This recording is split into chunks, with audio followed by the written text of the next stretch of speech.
Yes, it's very simple. So we'll break it down to two basic ideas, and that is, yes, while in the corporation too, people would tell their experiences, how, as they learned about karma and karmic debt, and Paul talked about good karma, bad karma.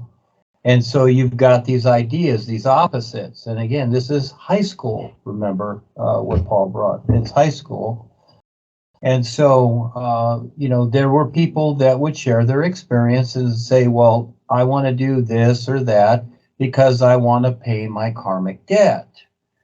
And I remember one experience where one of the ACUS was saying that, and he shared his experience, and a couple of the real guides were by a room where he was at as he passed them, and he said, well, I want to go in here and I want to do this or that because I want to pay my karmic debt. And they just kind of smiled at him and kind of said, why?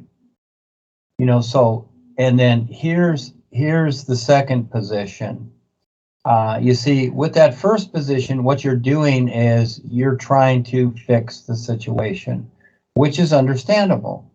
And Paul talked about this too. He said, in our personal lives here, we have what he called problems, and trying to always fix these problems. And there just becomes more problems to keep fixing. So that's where your attention is, on fixing your problems.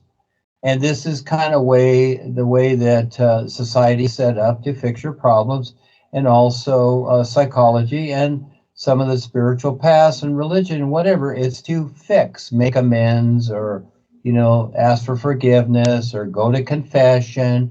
In other words, fix your problems.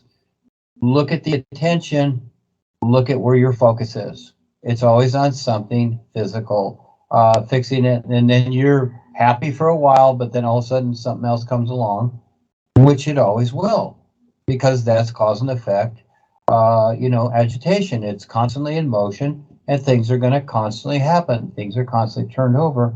Or you can bypass all that in a way, and that is you just focus on what's real.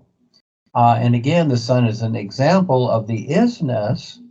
And as you go through the process of creation, kind of like ice melting in the sun, it just melts away, because the only thing that keeps it going is your attention.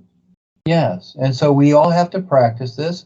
Me too, because again, I have the personal self, and I have to deal with some of the old routines in my mind, etc., that are automatic, and constantly face them, etc. But there's another way to do it. And yes, we are to be in creation to gain experience. And so we've labeled all this stuff as good and bad, right and wrong. Again, karma, good karma, bad karma. And really, no, there is no such thing. It just seems to be so. But there is a shortcut, and that is you don't have to try to figure it out or resolve it.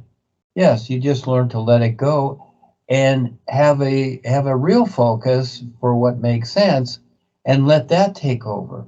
You see, have that real focus to explore and take on the challenge of recognizing the all is. See, that will take you beyond forever. And so there's the big challenge. And as you do that, well, the other stuff melts away because you've readjusted your focus onto something real, instead of solving problems and thinking that, oh, gee, I've made up my karma. Now I have good karma. Well, that's a burden too, because it's all nonsense. Yes, you're right. It's all nonsense. Learn to recognize the is, and you'll see it all that doesn't matter. You're okay.